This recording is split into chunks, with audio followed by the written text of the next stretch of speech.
ఎదుటివానికి కీడు చేయాలి అనే ఆలోచన ఖచ్చితంగా ఓడిపోతుంది. సహోదరులు, మీ జీవిత కాలంలో ఎప్పుడూ కూడా ఎవ్వరికి హాని చేసే ప్రయత్నం చేయొద్దు, హాని చేసే ఆలోచన కూడా చేయొద్దు.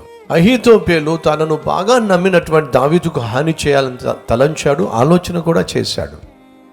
ఏం జరిగింది? తన ఆలోచన బెడిసి కొట్టింది. కీడు చేయాలి అనే ఆలోచన, నష్టపరచాలి అనే ఆలోచన, కష్టాన్ని కల్పించాలి అనే ఆలోచన, వాళ్ళు పడిపోతే చూడాలి, ఓడిపోతే చూడాలి, నష్టపోతే చూడాలి, నాశనం అయిపోతే చూడాలి అనే ఆలోచన ఎప్పటికీ మనకు క్షేమం కాదు. కాబట్టి ఏ రోజు కూడా మీ శత్రువుకైనా సరే కష్టం వస్తే సంతోషించకండి. మీ శత్రువు నాశనం కావాలి అని చెప్పి ఎప్పుడు ఆశించకండి. ఎవరైనా మిమ్మల్ని బాధ పెడుతున్నట్లయితే ప్రార్థన చేయండి. ప్రభువా, ఇతను బాధ పెడుతున్నాడు, ఆమె నన్ను బాధ పెడుతుంది, దయచేసి అలా బాధ పెట్టకుండా చేయి ప్రభువా, ప్రార్థన చేయండి. వాళ్ళ పట్ల ఏమి చేయాలో అది దేవుడు నిర్ణయిస్తాడు.